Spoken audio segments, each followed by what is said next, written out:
Right, so First and Second Thessalonians, that's what we'll be looking at this morning. Right, let's see how quickly we can cruise through the city of Thessalonica. A bit of background very, very quickly, just to appreciate. I mean, sometimes it's important to know a little bit about a place. The first time that I was coming to Ethiopia, I had to read about it, get to know what the normal temperatures would be during a particular month, and so on and so forth. It's always helpful. And so the city was founded in 315 BC by Cassander, who was the king of Macedonia. And he named the city after his wife, Thessalonica. She was the half-sister of Alexander the Great. I'm sure we have heard of Alexander the Great. Yeah, that all-conquering military genius. And to him, we owe the expansion of Greek culture, language, what is generally known as the Hellenization of the world of that time. It was located on the famous Egnatian Way. In Latin, it is known as the Via or Via Egnatia. This was a major Roman highway that stretched for approximately 725 kilometers from the Adriatic coast of the Balkan Peninsula in the west to the Hellespont and Byzantium in the east, which is now modern-day Istanbul, the capital city of Turkey. The city is now known as Salonika. About 100 miles. I was asking Siri to change those distances from miles to kilometers, and the internet acted up. So, so those of you who have access, you can change for us and tell us so that we can have a mental picture of the geography. What's 100 miles in kilometers? Anyone who did mathematics? About 160, yeah? Yeah, so about 160 kilometers. So it's still there, and actually it's the second largest city in Turkey. So it still exists. And under the Roman rule, the importance of the city continued to increase, to grow, until it was made the capital city of Macedonia, which is one of the Roman provinces. It was made the capital of Macedonia in 146 BC. And it was the most important port city of the province. And so that tells you how prominent this city was. It flourished, attracted so many tradesmen and artisans, and by the time of Paul, the population of Thessalonica was estimated around 200,000. And for an ancient city, that's a big population. That's a big population. Religiously, Thessalonica was full of paganism, idolatry, and so many different religious cults and temples that were dedicated to the god of this, the goddess of that. And there were also a number of Jews. Whenever you come across a Gentile city which has a synagogue, then that tells you that there's a good number of Jews in that city, in that community, in that vicinity. I've just forgotten the numbers, but if the way I can't remember, I don't want to lie, but I think it must have been something like 30, 40, 50 Jews in any particular area. That's good enough a number to establish a synagogue. And so there were a number of Jews there, and so a synagogue was present. There was no synagogue in Philippi, strangely, but there was one in Thessalonica. Many of the converts that were won over by Paul's ministry in Thessalonica, if you look at chapter 1 and verse 9, for they themselves report concerning us the kind of reception we had among you, and how you turned to God from idols to serve the living and true God. It was a city steeped in idolatry. Second major point, Paul's mission in Thessalonica. Paul's mission in Thessalonica. Now, according to Acts chapter 17, verse 1 to 10, after Paul's expulsion from Philippi by the city magistrates, he traveled to Thessalonica. Now let's just read Acts 17 and get some background, vital background information about the establishment of that church. Anyone who can help read the first 10 verses of Acts 17. So that's the background to the establishment of the church. Now, you see there, we are told in verse 1 that Paul passed through Amphipolis and Apollonia, and there they are. You see them, right? They're just right next to each other, adjacent to each other. After Philippi, came down to Amphipolis, then Apollonia, then came to Thessalonica.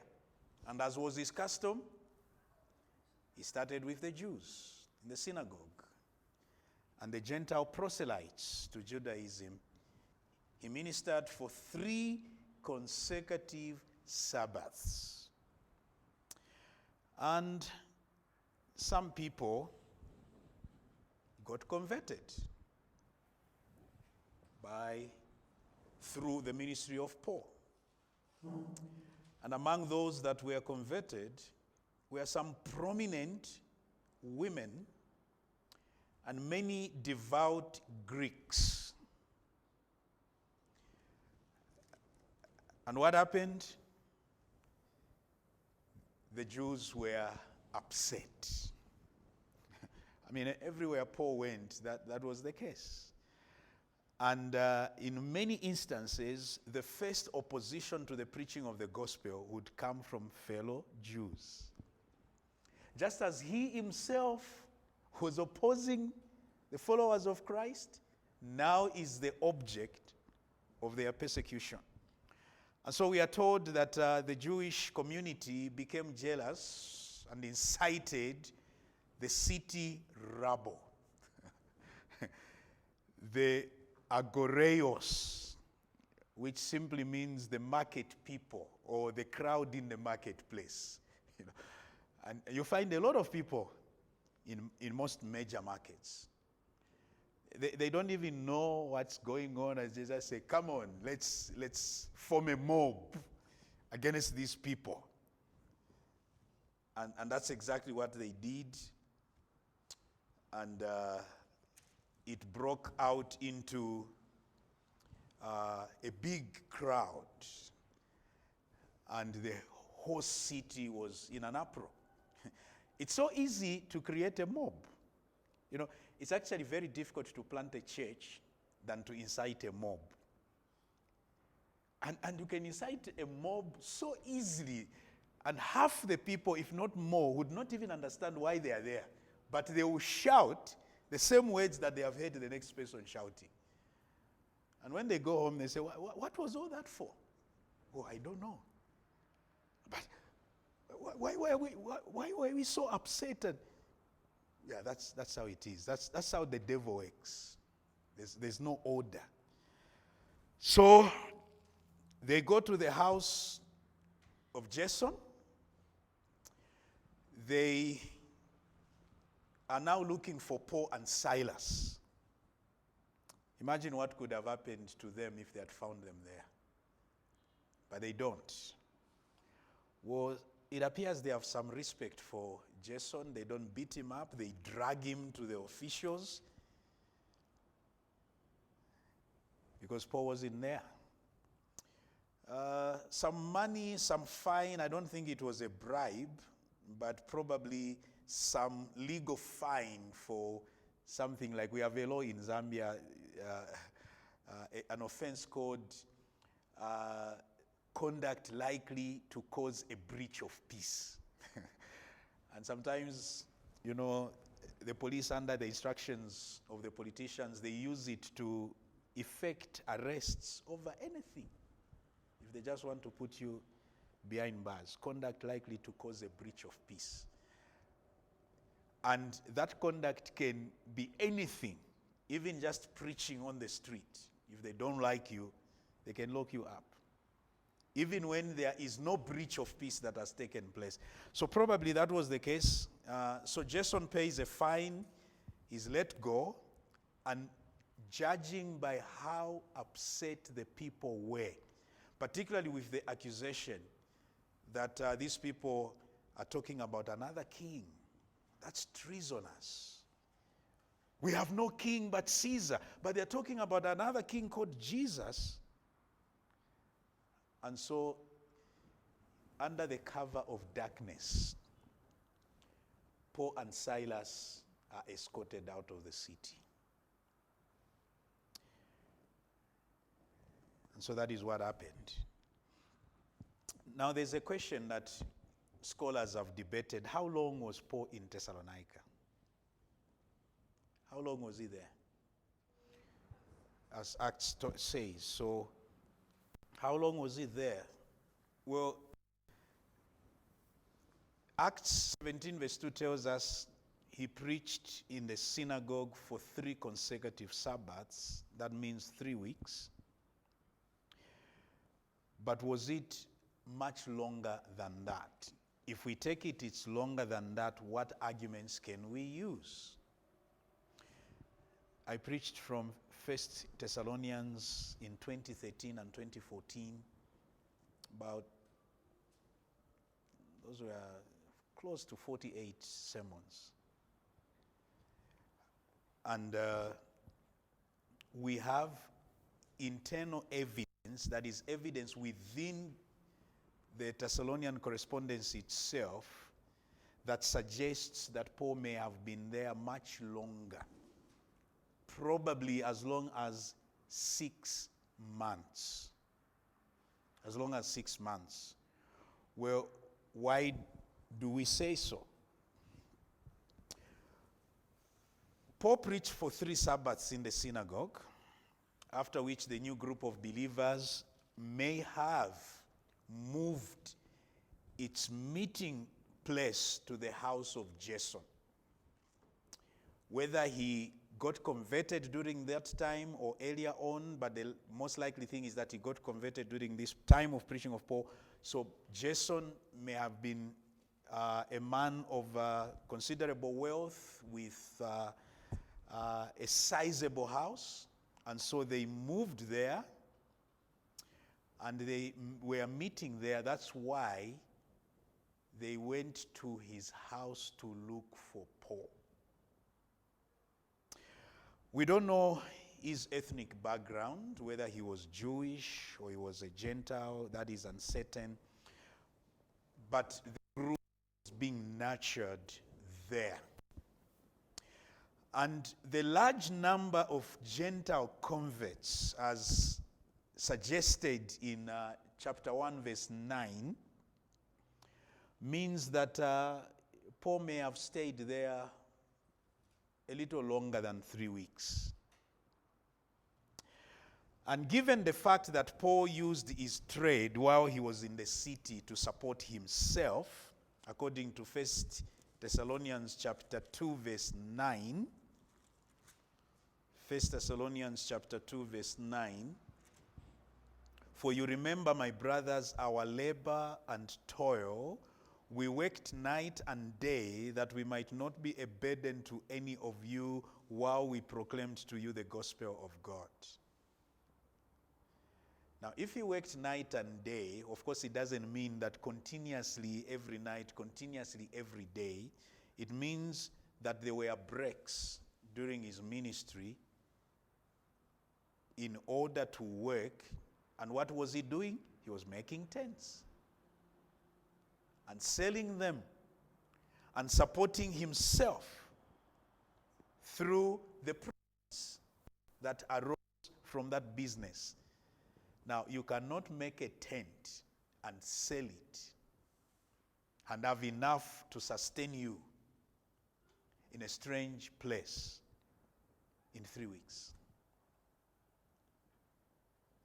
You know, if you are a carpenter and you make tables and bookshelves for your living, how many bookshelves like that one behind there can you make in 3 weeks? Very few. And it's not like immediately you make, it is snatched. So, do you see how we are reasoning? Holy conjecture. So it might have been a little longer than that. Also, given the fact that Paul used his trade while in the city to support himself, he was no doubt active in the city. For him to even point that out, he must have been active in the city, and they observed his activity not for 3 weeks, but for much longer. Furthermore, Paul mentions in Philippians chapter 4, verse 16, which is one of the prison epistles, Philippians chapter 4, verse 16, even in Thessalonica, he's thanking them for their support. And he says, even in Thessalonica, you sent me help for my needs once and again. Once and again. So it means it probably may have been 3 times or so. At least not once, more than once.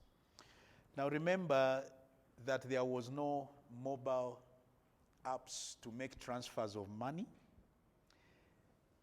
Either you use some reliable courier service on the Ignition highway, or you literally sent someone to deliver. And the Philippians loved to send someone to deliver. And if it was more than once, I don't think he got that help twice in 3 weeks. It must have been over a much longer period of time. And then we also can argue that the sheer variety of Paul's teaching during his stay in Thessalonica suggests a longer stay. The amount of teaching that he did and the various topics that he covered suggests that he was there much longer. So those are arguments to suggest that it was not 3 weeks neither was it a month, but slightly more. Well, what about the date and occasion of the Thessalonian correspondence? That means both first and second. What occasioned these epistles, and when were they written? Okay, let's start with the date. First Thessalonians may have been written from Corinth. Remember, Paul spent 18 months in Corinth. Sometime in AD 50 or 51, and Second Thessalonians a few months later, perhaps AD 51 or 52. That's the suggested dates. Well, what necessitated or prompted Paul to write? It's suggested that the events that had taken place during his brief time in Thessalonica is necessary. Remember, when he left Thessalonica, he had a brief ministry in Berea, according to Acts chapter 17, verse 10. And he did not stay there long. Do you know why? He did not stay long in Berea, even when the Bereans were of a noble character than the Thessalonians. Do you know why he didn't stay long? Yeah. The Jews in Thessalonica, who were after his blood, when they heard that Paul is in Berea, they went there. In the same way that he left Jerusalem to follow Christians in Damascus, they went after him. And they agitated the crowds, forcing Paul to leave for Athens, but Timothy and Silas remained in Berea. That's according to Acts 17, verse 13 to 15. Then after some time, Paul goes to Athens. He sends for Timothy and Silas to come and join him. And they go and join him in Athens. And Paul sends Timothy back to Macedonia, and specifically back to Thessalonica for further ministry. And we'll see why he sent him, specifically why he sent him, encourage them and to find out about their faith, because he was concerned. According to Acts 17, 15, 16, and 1 Thessalonians chapter 3 and verse 2, chapter 3 verse 2, he says, "And we sent Timothy our brother and God's co-worker in the gospel of Christ to establish and exhort you in your faith." So he sends him back. And Paul leaves Athens and goes to Corinth. And while he is in Corinth, Timothy returns. And Paul was actually very anxious as he was waiting for Paul's return. One, he needed company. Two, he needed to hear, how are the Thessalonians doing? So Timothy comes back and brings a favorable report on the growth of the church in Thessalonica. 1 Thessalonians chapter 3 verse 6. "But now that Timothy has come to us from you and has brought us the good of your faith and love, and reported that you always remember us kindly and long to see us as we long to see you." Paul is so excited and relieved. So when he received that information about the church, he sits down and writes 1 Thessalonians. You see the sequence of events? Sits down and writes. And the letter is inspired. So he's writing to his colleagues, he's writing to his friends, he's writing to the brethren. And that letter is in our Bibles. Well, what about the reasons for writing? Well, there are a number of reasons why he writes. Number one, he wants to encourage believers as they faced intense persecution. Soon after his departure, the Judaizers and the people of Thessalonica were up in arms against those that identified with Paul and identified with the gospel. Look at chapter 2, verse 14. For you, brothers, became imitators of the churches of God in Christ Jesus that are in Judea, for you suffered the same things from your own countrymen as they did from the Jews. So it's a predominantly Gentile church that is suffering at the hands of its own countrymen.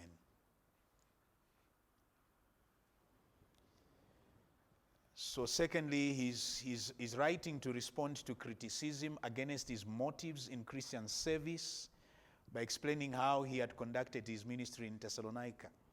And again, that is based on reconstructing the arguments. Remember what I said about listening to a phone conversation in the room where the person who has made or received the call is, but you cannot hear the person that is talking to. But based on his response to that person, you reconstruct the conversation. And that's what we see here. For you yourselves, chapter 2, verse 1, know, brothers, that our coming to you was not in vain. But though we had already suffered and had been shamefully treated at Philippi, as you know, we had boldness in our God to declare to you the gospel of God in the midst of much conflict. For our appeal does not spring from purity or an attempt to deceive. Could there have been some people who were alleging that Paul just came to deceive you people? But just been approved by God to be entrusted with the gospel, so we speak, not to please man. Were they saying he's a fake apostle who has not received any commission from God? For we never came with words of flattery, as you know, nor with a pretext for greed. Were they saying that Paul just came to make money out of you, as so many televangelists do? They are more after your wallet and your bank account than they are after your soul. But just as we have been approved by God and entrusted, we never words of flattery, as you know, no, with a pretext for greed. God is witness. You see how he's pushed to even go to such an extent. It's as if he's in court with the Bible in hand. I solemnly swear that the evidence that I shall give shall be the truth, the whole truth, and nothing but the truth. God is my witness. What I'm saying is sincere. It's from the bottom of my heart. And then he says, no, did we seek glory from people, whether from you or from others, though we could have made demands as apostles of Christ? But we were gentle among you like a nursing mother taking care of her children. So being affectionately desirous of you, we were ready to share with you not only the gospel of God, but also our own selves, because you had become very dear to us. It does appear that the enemies of Paul are saying, oh, he doesn't even love you. Did you see how he was quick to run away and left you to suffer on your own? And you say that is an apostle who loves you? He says, we shared our own selves because you had become very dear to us. Thirdly, the presence of low moral standards in Thessalonica led Paul to explain Christian standards for sexual morality, chapter 4, verse 1 to 8. Do not defraud one another. Be holy. Restrain yourself. Do not transgress and wrong your brothers in the matter of sexual purity. And then something else was going on. Some members of the congregation were dying. Could they have been dying due to persecution? We don't know. But it appears like there were so many deaths that occurred within a short space of time. And their deaths led to many questions about how they would participate in the coming return of Christ, which they believed was imminent. What about those who have died? What will happen to them? And so Paul explains and answers their concerns. Concerns that probably were shared by with Paul by Timothy, who had just come back from there. And fifthly, the church needed instruction about the healthy use of spiritual gifts. Yes. Chapter 5, verse 19 to 22. Do not quench the spirit. Do not despise prophecies, but test everything. Hold fast to what is good. Abstain from every form of evil. The work of the Spirit must not be hindered and quenched among them. When we come to 2 Thessalonians, apparently there is no information either in the book of Acts, in 2 Thessalonians itself, that fully explains how and what led to Paul writing to them another epistle. We do not know. We don't have much information with regard to that.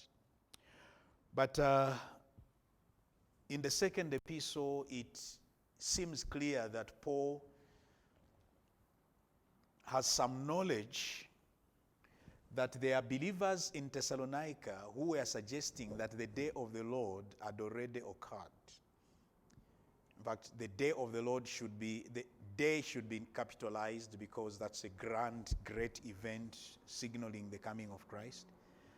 There were some who were suggesting that the day of the Lord had occurred and claiming that they had a letter from Paul who has said that the day of the Lord had occurred. Look at chapter 2, verse 2 of 2 Thessalonians. Now concerning the coming of our Lord Jesus Christ and our being gathered together to him, we ask you, brothers, not to be quickly shaken in mind or alarmed either by a spirit or a spoken word or a letter seeming to be from us, to the effect that the day of the Lord has come. And so he writes concerning that. Paul also heard of unhealthy idleness among the Thessalonians. It's not good to be idle, especially for us who are Christians, and rely on the goodwill of our brethren. I remember one of my friends, Pastor Bran Bogman, is a pastor in Nevada in the USA. He normally comes to Zambia once a year. COVID stopped him from coming last year, but he's coming this year. He was telling me about a member in their church that they had to discipline. An energetic young man who refused to work, but he would often visit believers, members of the church, fellow members. And often he would visit them just about meal time. He would eat with them, whether it's lunch or supper. And sometimes he would ask to stay for a night. And so some of the members were getting stumbled. They spoke to the elders, and the elders sat him down. He never changed. Kept at it. One of the members found him a job. He worked there for a month, got his pay, and quit. And so when Pastor went to talk to him, but why did you quit? So there wasn't much difference in the salary I was getting compared to the social benefits that I was getting from the state. Well, he was rebuked. He never listened, and they disciplined him. Were they wrong?